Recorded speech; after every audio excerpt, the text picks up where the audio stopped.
Hey everyone, welcome to the Self-Publishing Podcast. Today we're going to be talking. Sorry, our guest Rick. Sean, how do you pronounce his name? Rick Gualtieri. There you go, Rick. This discussion, and I wasn't paying attention, but I figured Sean was. Well, no, I was. It's because I used to know Gualtieri, with the guy with the last name Gualtieri. It's spelled exactly the same way, but he said Gualtieri, and that dude was a dick. And I'm sure Rick is a really nice guy. Well, obviously he was saying his name wrong. So that's how you know he was an asshole. I'm sure, because that dude was he was dick. And I know that the Gualtieri that I knew before, that dude cheated on his Pine Derby shit too. Cheated. Like his dad made the whole thing. Kid. Oh, that happened, man. Yeah, but it was not cool. So did Jerry Meyer's father. His father made his, and he won this shit. Let's stop the part where we don't even say the guest's name before going off on a tangent. So again, Sean, go ahead. Rick Gualtieri. Well, I think I said it wrong. Oh my God, Gualtieri. He's in chat. He says, "No, I am a dick." All right. Thank you for the confirmation, Rick.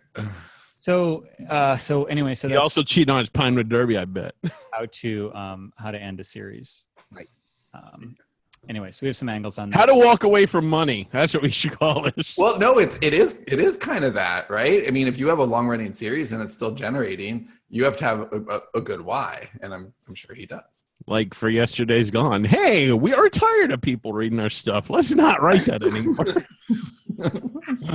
Okay, just spoiler alert for everybody. And this actually, I'll just get right on to my something cool. My something cool this week is Dave. Wow. No, I mean that in all seriousness. It is Dave. Dave, we've had story meetings like 3 out of 5 days this week, I think. And I gave Dave this whole thing like, okay, here's all this shit we're going to have to do in the next 6 months. And he seems ready for it. And I said, are you ready? And I don't remember what he said. I really wish I did, but it made me laugh. It was basically like some action hero cliche, like I was born ready, but the Dave version of that. And it's just been really fun mapping out this latest book with him and talking about some of the things that we're going to be doing later in the year and pretty much all of next year.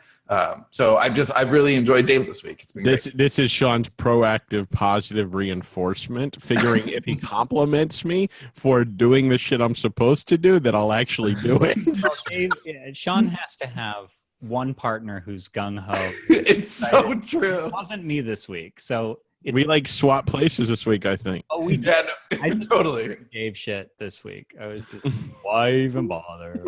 I did have Eeyore on one end and Tigger on the other, but it was not what it was. It's not usual. It was weird. Wow. Wait until the day when Sean is down, and then the whole societies are going to crumble. Like, what do you, Sean? You seem so sad. Like nobody's ever said that. What if all three of us were sad at once? What would happen?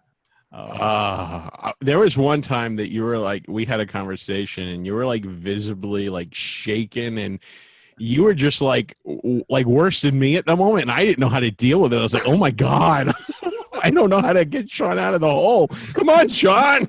Like when a clown comes up to your door sad. No, that's what Cindy says. Like she can pretty much deal with anything except me sad. Like it's just she doesn't know how to cope Pressure, with that. Sean.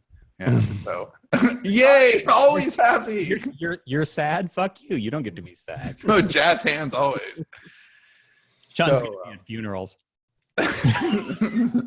So Johnny, anything cool for you? Yeah. That it's the week's almost over? It's that the week's almost over. I had I don't even know what I was going to say there. We've been doing some book trailers, and this is my something cool because we've kind of reached a critical mass where I want to mention them. I don't have short links or anything, but if you Google we have 3 of them. We have one for Invasion, we have one for Yesterday's Gone, and Audrey just recently finished one up for the rebirth of The Future of Sex under the Aubrey Parker name. And if you just Google for those, they're real. It's amazing. It's like kind of like, oh, this is kind of what a book trailer should be. It's not that like PowerPoint with, they look like all of them. You're just like, wow, I want to get in on some of this. Yeah, Audra really knocked him out of the park. And she is, she's open for doing more, I believe. So I don't know. I don't want to speak for her, but she's, so let us know, I guess, and we'll let her know that you maybe want to hire her. But they're awesome. So Invasion trailer, Yesterday's Gone trailer, Future of Sex trailer, check them out. My something cool is that I finished Karma Police. Finally, my God. Oh, that was my something cool too. Did you finish reading? Yes, I did. And did you like the ending? I love the ending. Yeah, and Does that well, we mean- probably shouldn't get into a story meeting right now, but yes, it's been a good week. All right. Well, since we did our something cool, why don't we announce our guest who's here? Hello, Rick Gualtieri. Not a dick. Who's not a dick. Well, Oh, no, actually, I might disagree with that. Did you ever cheat on your Pinewood Derby? I think I pretty much like kneecapped the competition. Oh, that's smart. You went all Tanya Harding. Well, Rick Well, is the before we begin, Yes. I see either a dead body or a mannequin or something hanging in the background. Oh, it's a blow-up doll. Oh, no. That's Controller 13. Oh, awesome. He oversees this mess of an office behind me. You know, All right, Sean. Well, no, I that for the visual. I actually like that it's only half in frame because it's a way bigger question mark. If we see the whole thing, then we know. But we just got like a dangling ab and or a leg and bit of an ab. well, I don't want the cops well, coming back too many times this week. So, Well, that's smart. So Rick is the author of the best-selling Tome of Bill series, which is fun, snarky urban fantasy mixed with horror, basically vampires and geeks with dick jokes, which we can all appreciate. And it's fun because I was seeing Rick's Bill the Vampire around the same time as I was writing Fat Vampire. It's like, what's this Bill the Vampire out? Who's this dick?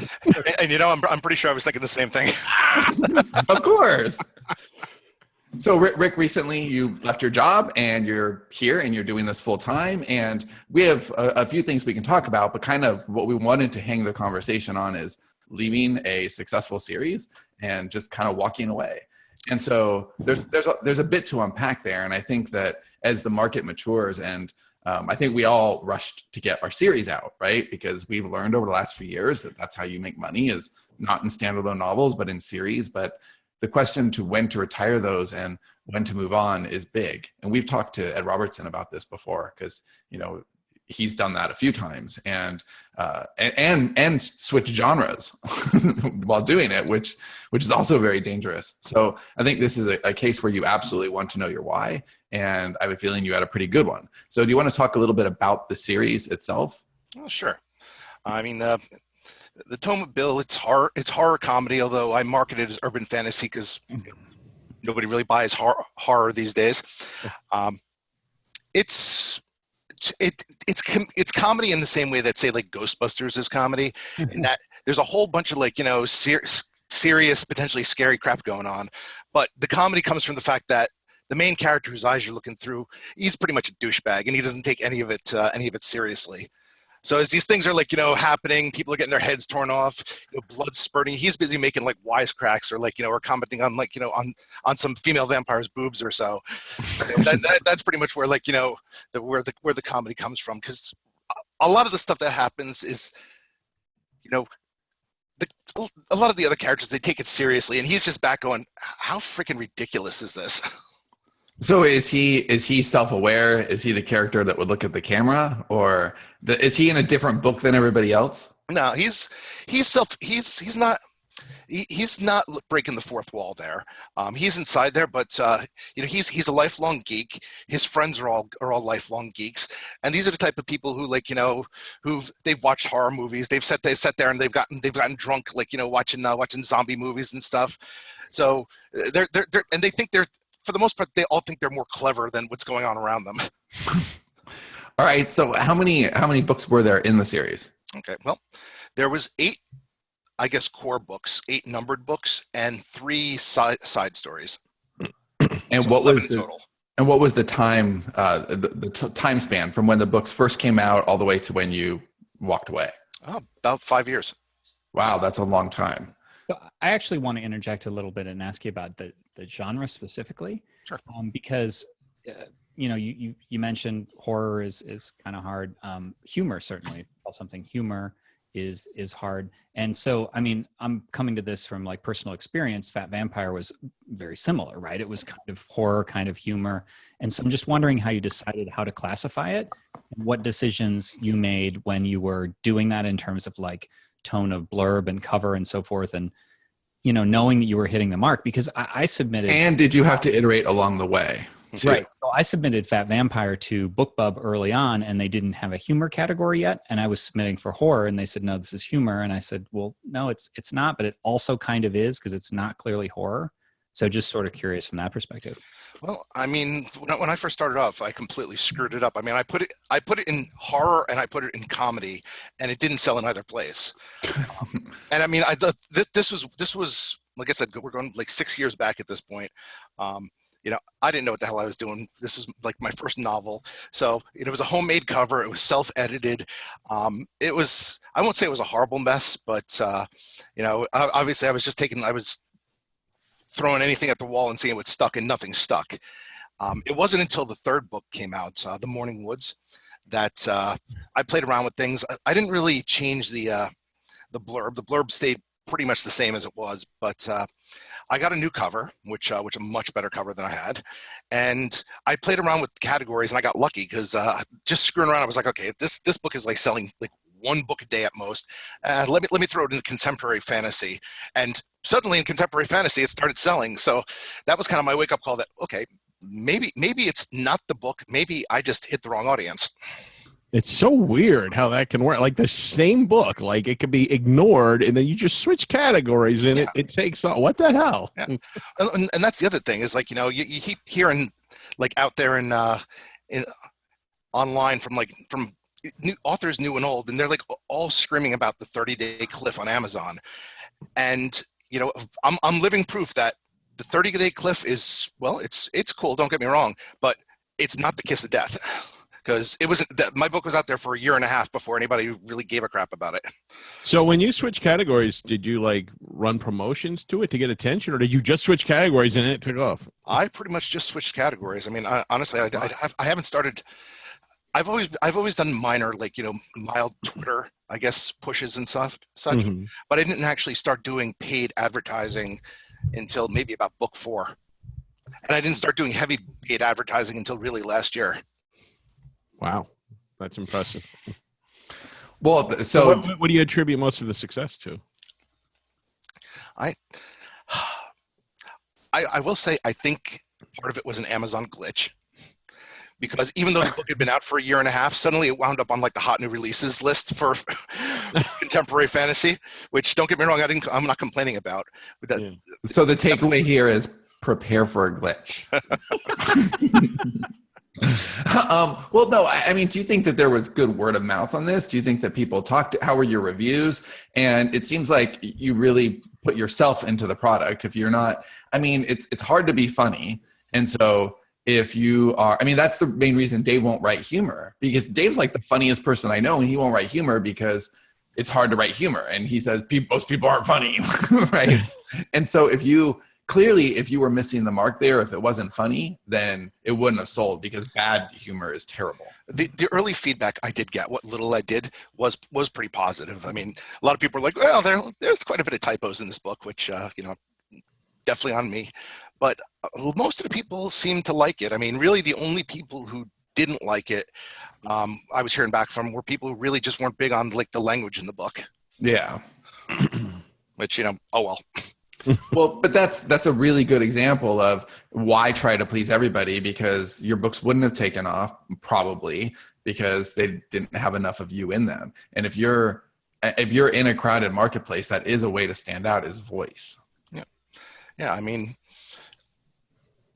I've been to enough, I guess, gamer conventions where I know there's like a subset of the gamer world that they just talk like they're sailors. You know, everything is F this, F this, F this.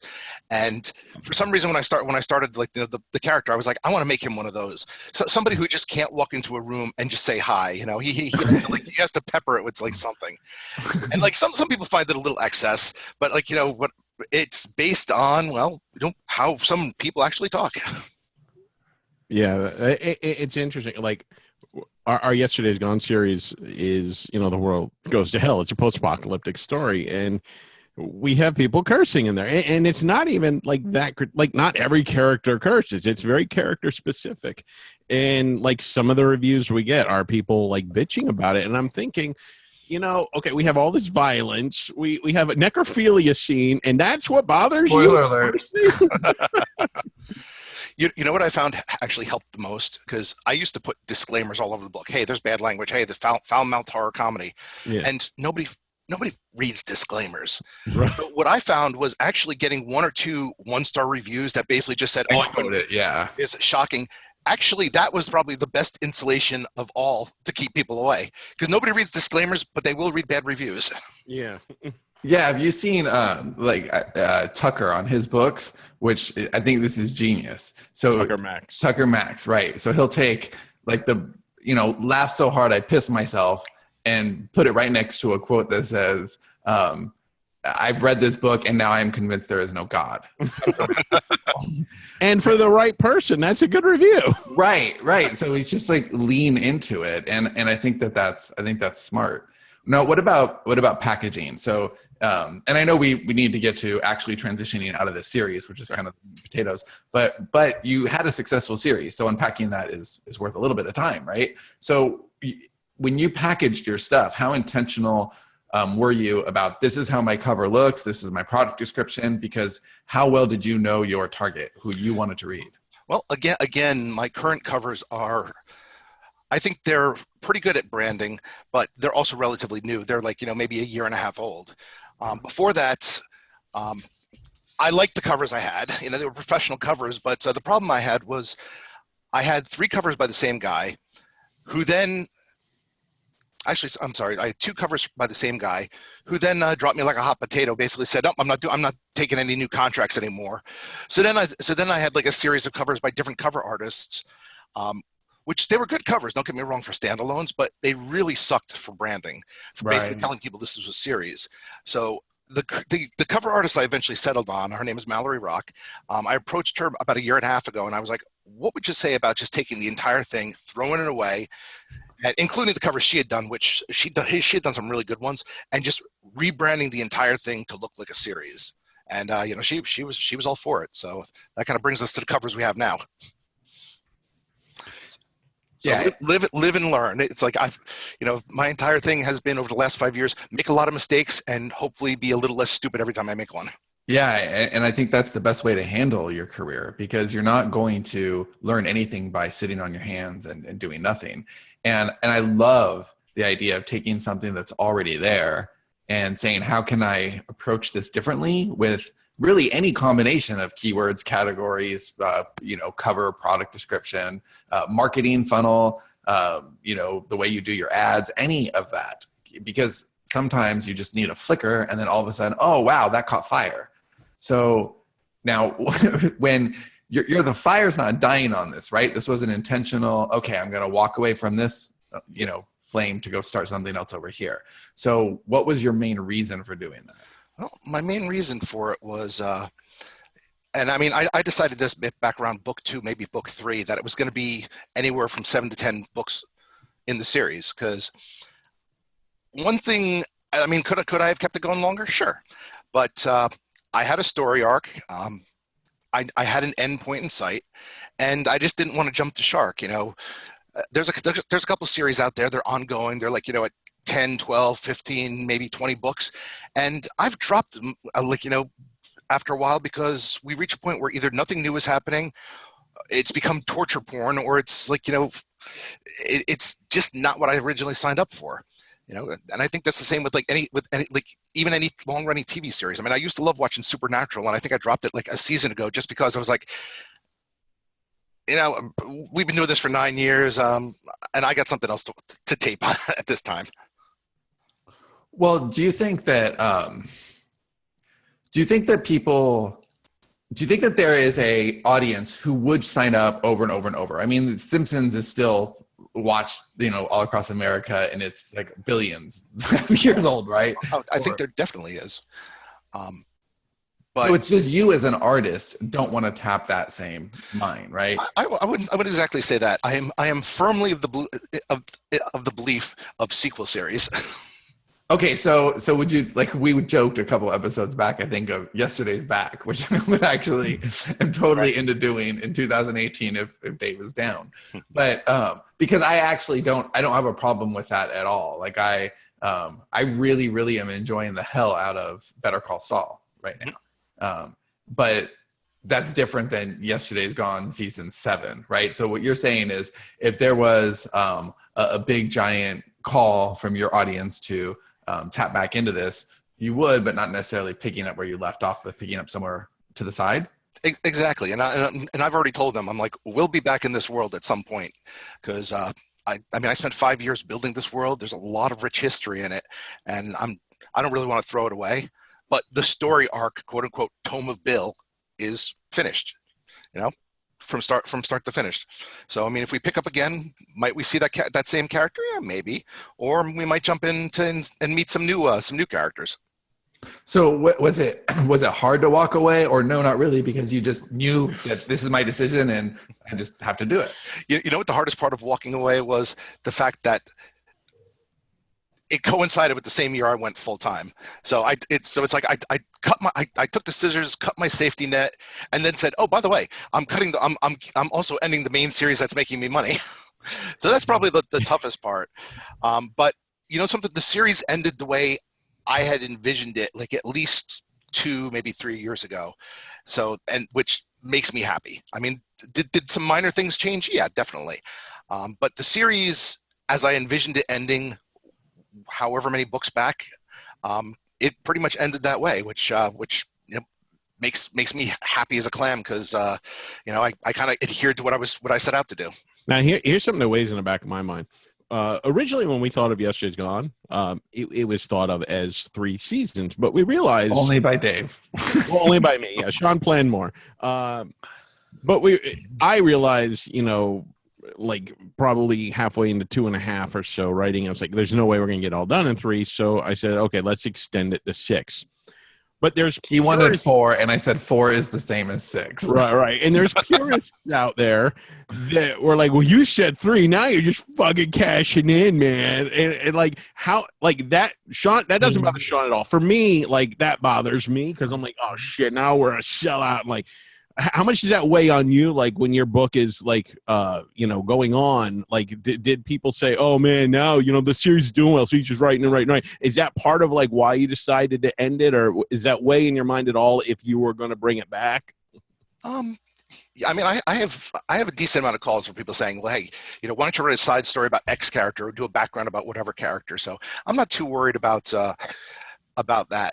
I didn't want to one thing that I didn't want to do is I didn't want to do anything that did feel like a cash grab. And don't get me wrong, I like to get paid just as much as the next person. Right. But I didn't want to write a book called Cash Grab. Yeah, I know. That's going to be our subtitle for Yesterday's Back, Cash Grab. I love it. I mean, I like to get paid as much as the next person, but that was the also thing was I didn't want to reach a point before the end where somebody said, okay, obviously you're phoning this in with this story, who knows how many more you're gonna do. And I mean, don't get me wrong, I did get like reviews like that for the last 3 books. Oh, the author's obviously not feeling this. Oh, the author's getting too serious or whatever. And that's inevitable. You're always gonna have some people drop off. But I mean, did everything happen that I planned to happen? No, a few things I did have to cut, a few things I did have to change, but yeah. I mean, I will say, if you go back in my social media, like I think 2 or 3 years, nobody was listening to me, mind you. I don't think they believed me, but I was telling people 7 to 10 books. Mm-hmm. Yeah, I've never understood that criticism. Like, I understand if you write 6 or 7 books, and by book 6 or 7, people are saying, okay, this book sucked because clearly the author's out of ideas. That I get. But when it's just like a pat statement, like, oh, this continues for more books. Like, we would get that about the first book in a series. Like, oh, this is clearly more. Like, well, so don't read it. Like, why would you? I don't even understand that. Like, so there's more to the story? Oh no, whatever. I think people worry about that maybe a little bit too much, and I don't know that it's fans who are saying it. I had this one guy on Goodreads who I don't really go to Goodreads too much anymore, but every book in the series he would read, he would either give 1 or 2 stars, but he would write a detailed review that told me he'd actually read the book. And each one that came up, it would like just make me happy, really happy, because I was like, why are you torturing yourself if you hate this so much? You know? I love that your best customers, right? There's also a certain reader out there, and again, these aren't the biggest fans. I don't even know why I ever think about them. But there is there is a certain reader out there that like once they like to be in early, like before something gets good and it's like culturally relevant and all of that. And the minute it like surpasses like expectation, then they're shitting all over it. It's like, oh, I liked them before they were, whatever. So there is that out there, and I don't know how much of that is, part of that group. I don't know. I'm sure there's some of it. I mean, I do know which fans have been with me, like, since the beginning. Yeah. And I tried really hard not to give like super preferential treatment, but I do remember them. Yeah. Well, you do. You remember those names that keep popping up on your reviews. It does. It makes it different. Well, your longtime readers are always going to be special to you, I think. In fact, a lot of the longtime readers I actually wound up recruiting as beta readers because it kind of wound up being good. It's like, I know you give good feedback in your reviews. You like give really, really detailed. It's usually fair. It's not usually like, just sucking up. And I'm like, it kind of gives me a chance to kind of reward them and be like, yeah, well let me make you a part of the process, Yeah, and then they're the most likely to become your evangelists anyway. Like that's grooming. That is. Well, yes and no. I also have a habit of if I see somebody who really has trashed me in a review, but done so in a really detailed and like thought out way, I sometimes will approach them for beta readers because that's the type of person I want as a beta reader. Someone who's not afraid to tell me that I suck. Wow, that's gutsy. Well, we had that. Dave does that for CI for sure. I forget. Yeah, but Dave's a masochist. Well, okay. Tell me everything that's wrong with me. I need to know more. Yeah, that is much better. Okay. Let's talk a moment about. I'm sorry. Can I actually? There was something I wanted to ask before this point gets too far away. So, and this may actually be where you're going anyway, Sean. Is Rick? I don't know how much you would want to mention on this sort of thing, but I'm just curious. Like you said that you stopped the series right after you went full-time writing, and as guys who've been in this for a while, like we know that there are ups and downs, and sometimes a golden series, like that it doesn't come back right away. You're like, well, I'll write something else, and it won't. So how well did that work out for you? Like, did you get to were you like, okay, it was fine, or okay, like, oh shit, and then everybody panics? And also Tammy wants me to add on, ask him how his wife liked it. Ha ha ha ha. Well, I think she's downstairs, so she loved it just fine. Nothing but support, right? But I mean, something, that's a question I probably won't be able to answer for another month or two, because The Last Coven came out. That was the final book in the series. That came out in February.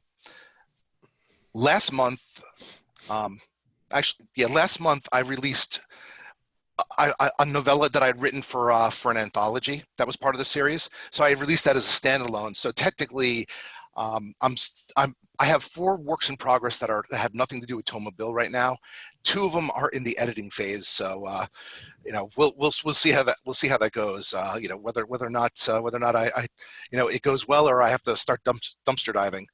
I mean, the good thing is all of my marketing with Tomobile is always focused on the top of the funnel, book 1. And that's worked pretty well, so that as long as I get some people going in there, the read-through is pretty strong. So the hope there is that, between my savings and, continuing that funnel for a little bit, I have enough of a cushion to to get these other books out there and see if it's if everything's awesome, or, I have to start selling my kids. Now, are you? What is the going rate? I think they might be in the market. It's getting a little thin. I need to restock my basement. So are you writing series books? Are you trying to start another series? Are you writing some standalones? What are you doing? Okay. Well, I got 4 out there right now. One is a 4 series out there? No. I have 4 works in progress out there. Okay. One is potentially the start of a new trilogy. That's I'm writing with a friend of mine, so it's my first co-written project. The second is a sequel. I have a standalone book out there called Bigfoot Hunters. It's pure horror. It has very little comedy in it, but I've had a lot of people like asking it for a sequel for a long time, so I want to get that out there. I have one book which I teased at the end of Last Coven, which is kind of pretty similar in tone. It's kind of snarky urban fantasy.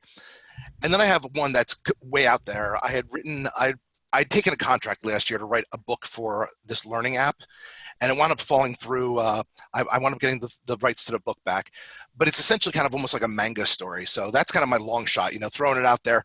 Honestly, I'm not I like the story very much, but I'm not going to be surprised if nobody buys it. So we'll see. Yeah, I was actually going to go where Johnny went topic-wise, but hit it a little earlier. What is the right time to leave something? Well, I mean, we can't even say it's certain because book royalties are hardly certain. But your job was certain, right? That was a paycheck that came every single week or bi-weekly or whatever, and you said goodbye to that. What was the decision there? How close to the edge did you have to be? I mean, I know you said you had savings and a family that was at least mostly supportive. So what was the decision for you? I mean, was that just you believing in yourself more than anything? Well, it was planned. When I started doing this, I wrote myself a loose 5-year plan. I basically said 5 years from now, the place I want to be is I want to be in a place to make a decision that this is either going to be a fun hobby or this is going to be what I'm doing for a living. And, my goal being to build it up to the point where it was, bringing in good enough income to to do it full time. And I'm happy to say, I mean, I've been making a livable income off of this for at least 3 years, maybe a little bit longer. So it was actually more of a challenge to stay the course and and finish this 5-year plan out. Because believe me, there were many times I was sitting there, in meetings going, I don't need this job. I really don't need this job. All I got to do is get up and walk away and never come back. Oh my God. I couldn't have done it. I applaud you. You fuckers know who I am. So what's your advice to people that, that they're starting to see some success, but they're still early in their career? How long should they hold on to that day job? They should hold on to that day job. I would say it's no different than quitting a job. You want 6 months to a year's, preferably longer of salary saved up. So that, hey, if the money keeps coming in, hey, that's great. But, if it doesn't, you want to have a fallback. I would say you also want to keep your resume updated, especially if you do have a pretty good career going, so that, if a year goes by, things aren't working out, make sure you can possibly get back into what you were doing. But I would say don't just have one good month, and decide, hey, this is what I'm doing for the rest of my life. You want to have a sustainable audience. Don't be a Sean. So, can I add one thing on that, actually? So the thing you mentioned about having 6 months to a year, I totally agree. But I have a specific reason for that. Now that said, it's not what I did because I wasn't leaving a good job. I always had shitty jobs. So it was perfect. It was really easy what I was doing because it was better than some shitty job. But it's for mindset and fear and desperation, because what you tend to do if you're like, okay, I got 3 months, is you make stupid decisions that are based on how quick can I do something right now. And you'll be more looking at, jobs in your old field sooner because you're like, okay, you can't give it time. You can't give it time and then you're desperately searching for new jobs, and you don't make wise decisions when you're desperate. So that's the reason. Like I'll say it was like a perfect storm for me, in that I had planned on going full time in 2016 anyway. But at the beginning of 2016, I was informed that halfway through the year, they were getting rid of my job. They were they were downsizing. Oh, that's perfect timing. Now, they gave me 4 months lead time on that. Mm-hmm. And then they extended by 2 months. And then I got 4 months of severance. So like I was probably one of the few people who that happened to. I walked You were up, like, yes. yeah, I walked up the door smiling. I was like, this is awesome. 4-month safety net. Yeah, So- that's actually really cool. Wait, real quick. So I would also add to that, if you're talking about saving 3 to 6 months or longer, I do think that that's really sound advice. And I would add to that, also have 3 to 6 months or preferably longer worth of bank content. Don't go into it, with like, just don't prepare, because I think if you're going to transition into, now I'm a full-time author, why not start ahead? Because yes, it's good to have money in the bank, but it's also good to have content in the bank so that you can keep up with demand once you're publishing regularly. And did you want to leave your job more because you were just tired of working, or did you want to write more? Was it like, okay, if I didn't have those 40 or whatever hours at work, I could write a whole lot more? What was it? It was a little bit of both. I mean, I had a good team, but management were complete morons. So I mean, it was one of those where the second they were like, well, we're thinking about layoffs. I was one of those silent people going, please me. But it was also, I was doing this part-time, and I'm like, all right, well, I know what kind of time I can put in on the weekends. So I want to have a chance to, like I've been on maybe a 2 to 3 book a year release cycle.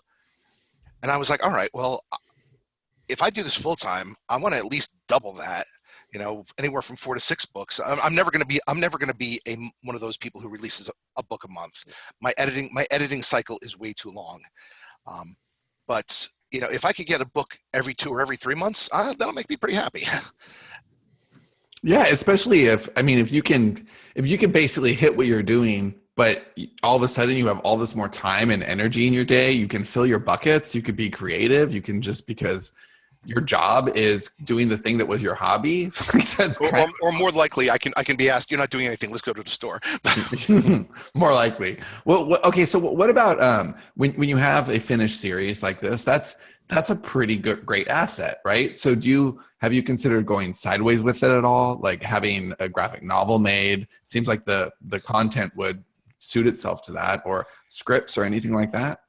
I mean, I talked to a company last year about optioning it, and I mean, we really couldn't come to terms. I mean, that being said, I mean, I would love to explore any of that stuff. But it takes time, especially a graphic novel. That's one of those things you have to find the right artist. You have to see how they're willing to work. Chances are that's something I have to pay for up front. And it's one of those that I do have the time during the day to do that a little bit, but my day primarily is writing, editing, and doing some marketing. So I really can't do that too aggressively. So which does kind of suck, because I think probably the thing I would like to hit first is maybe some foreign translations, because I've had bad luck getting that done. But I mean, moving beyond that, I think it's just finding the right person to team up with. So far, I haven't found them. When you ended the book, did you make sure how you hold on to those people? Assuming they're not already on a mailing, did you have another call to action for a mailing list, just so they know what's next? How did you transition? Well, I'm probably one of those people who, I've been doing this long enough, and I still have really under 1,000 people on my mailing list, which I know some people are going to point and be like, idiot, but I have a very engaged, not only Facebook page, but Facebook group. I have almost 900 people in my Facebook group.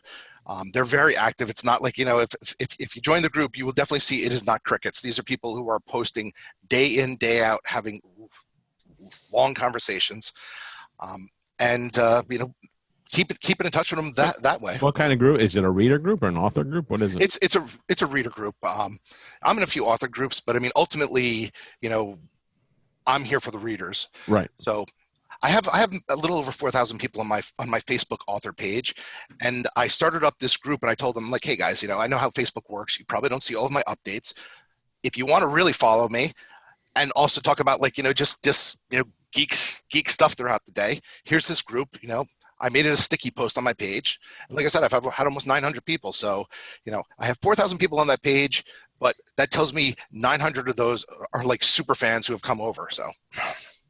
So let me ask you how that works too, because if you're talking, I mean, I'm guessing you have more than 900 readers for the series after this time. So how does that work in terms of promotion for you if those people, like the fact that it's active, that's great, but those people are already sold is my guess.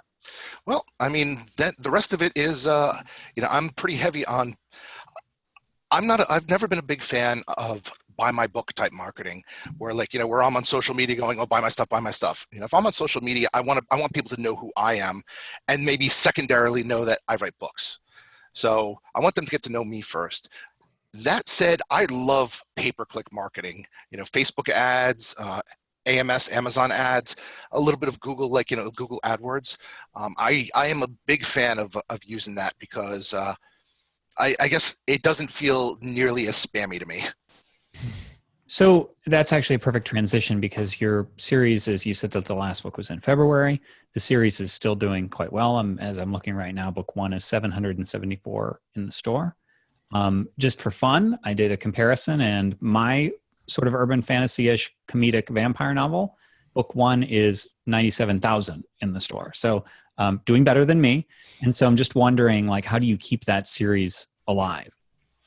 Well, like I said, everything I do pushes towards that first book.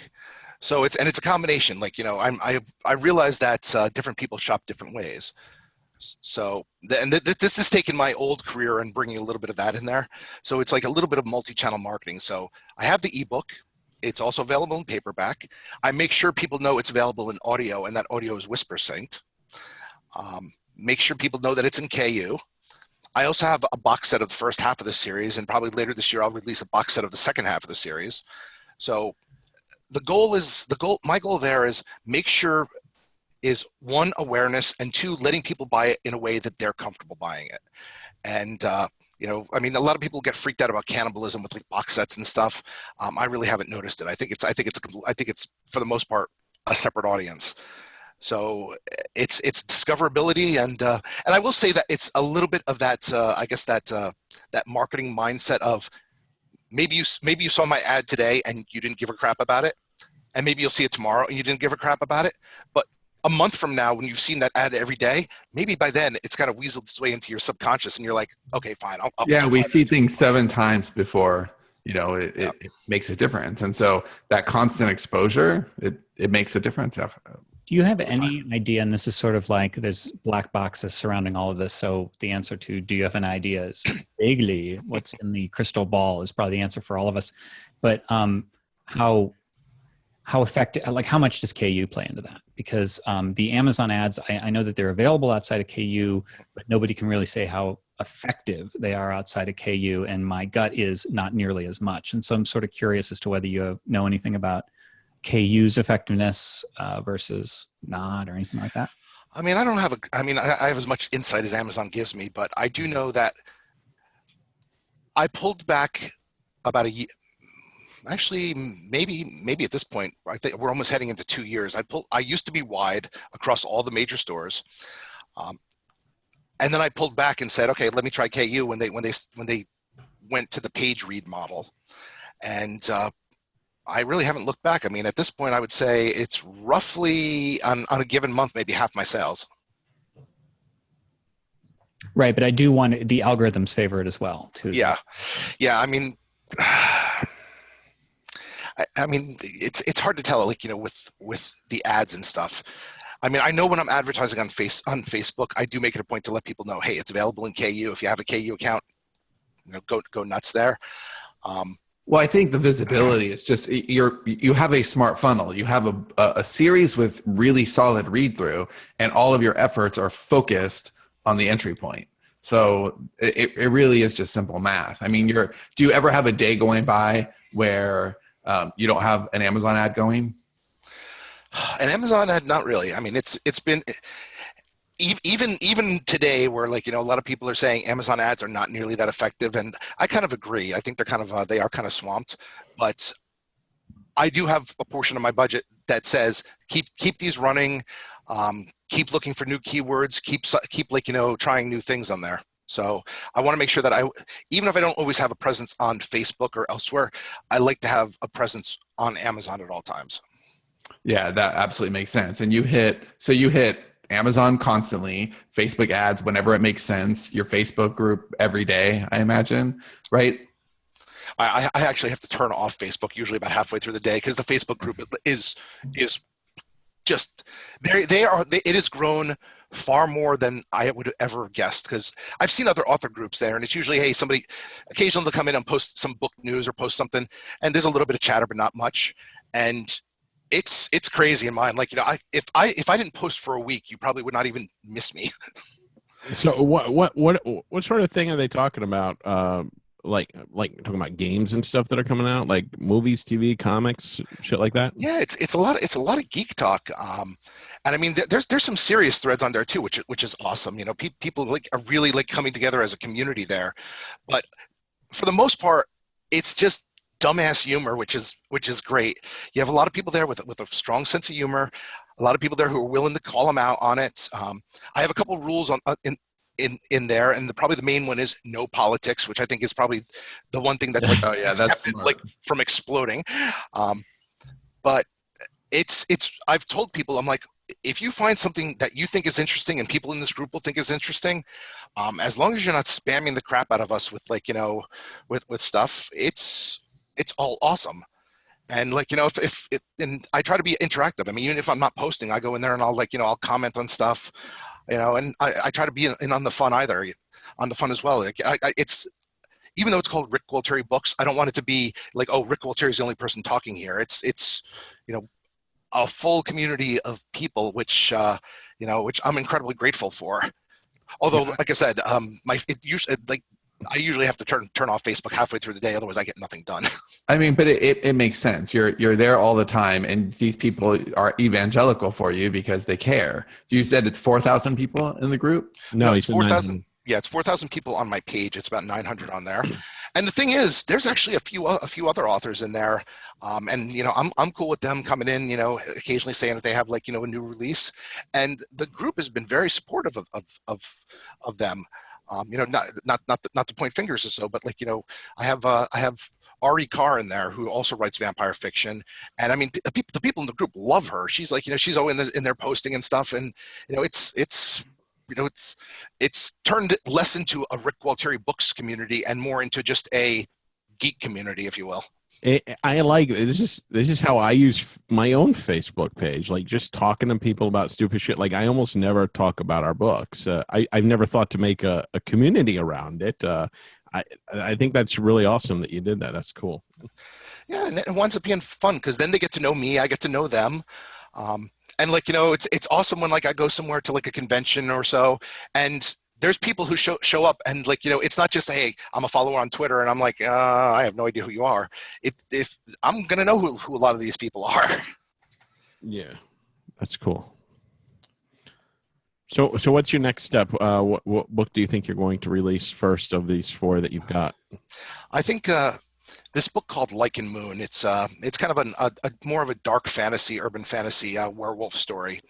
And I wrote this with my friend, also an author. Her name is Ruby Cruz, and that's reaching that point where it's almost reaching the midpoint or the late point of editing. So that's almost certainly going to be there. This manga story that I wrote, I'm probably going to send that out for beta reading tomorrow because I have maybe half a chapter left in this current thing, and once that's out, I'm going to get back to the other 2 stories and hopefully finish them within the month. Now, are you worried at all about releasing the manga story, because you said it is different and it's something that your people might not like? Are you worried about using your name with that, especially when you're trying to hold on to these readers that are into that series? How are you going to deal with that? One thing I ask a lot of questions on this group, and one question I asked was, "Hey guys, do you think it would make sense if maybe I did more pen names, or maybe if I did this?"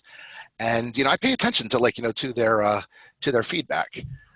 And I mean, personally, this manga story, I'm probably going to release it under R. Gualtieri instead of Rick Gualtieri, and usually probably different font treatments and such.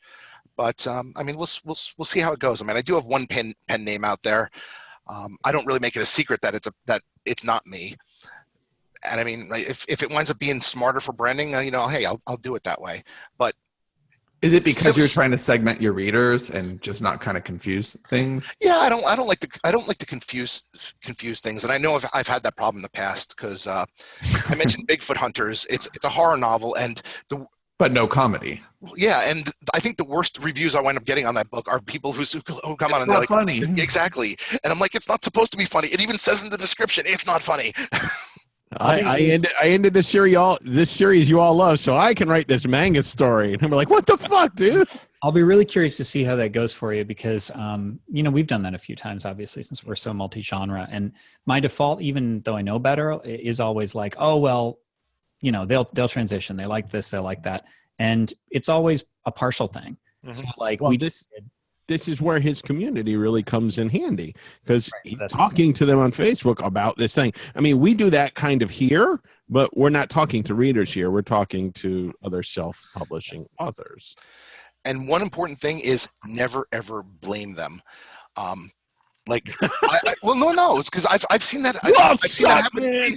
I've seen that happen, and actually pretty recently. Somebody flipped out on like their readership. They're like, "Oh, I had a new release. None of you bought it. What the hell's wrong with you?" And I'm like, "No, I want my readers to also know that if I put out something and it's not their cup of tea, right, that's perfectly cool as well."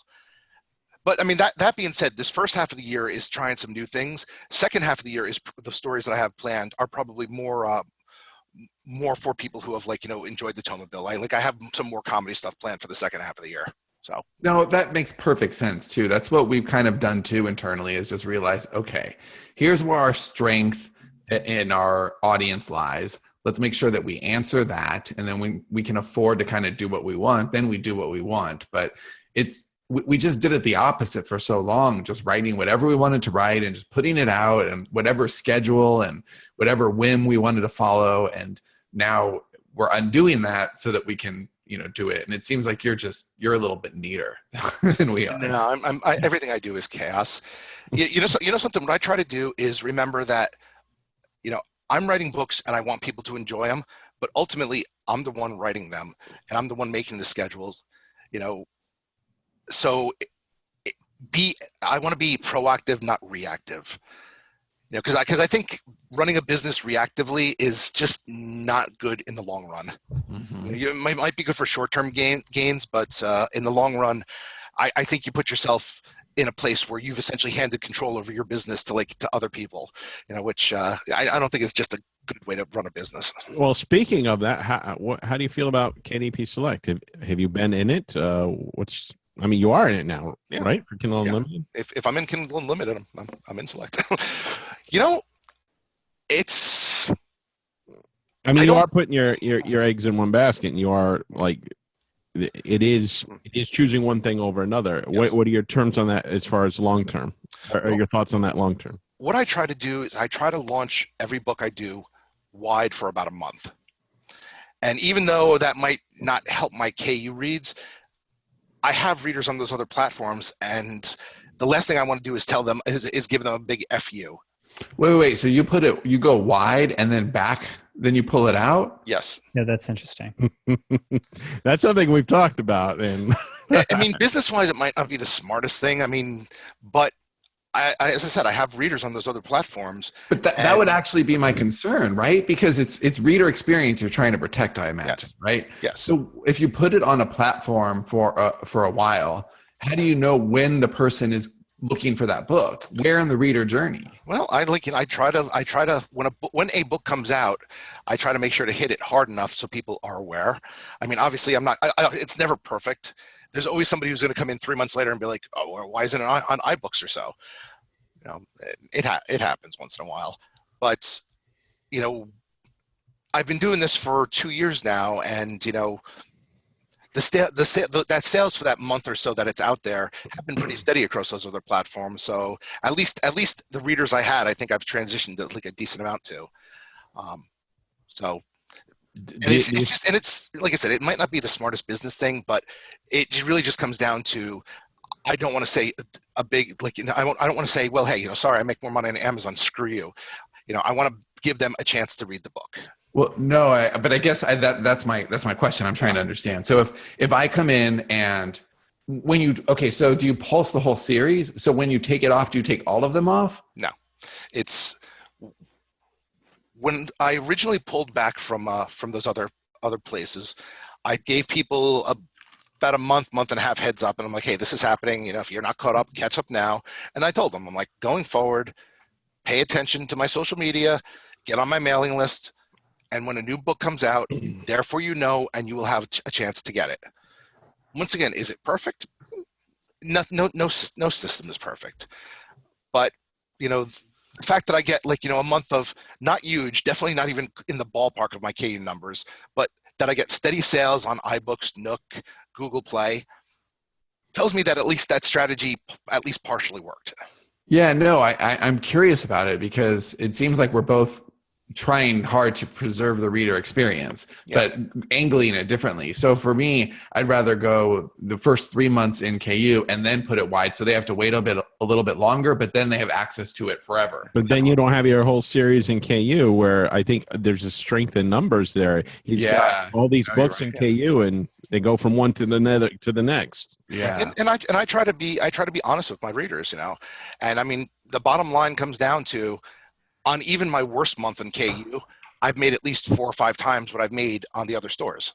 Yeah. So, and it really just comes down to balancing that reader experience, but also balancing the business sense. And are some people going to lose? Are some people going to be angry? It sucks. It really does suck because I hate leaving anybody angry. But it's the nature of the beast. It's I do what I can to make sure that they're not left high and dry, but I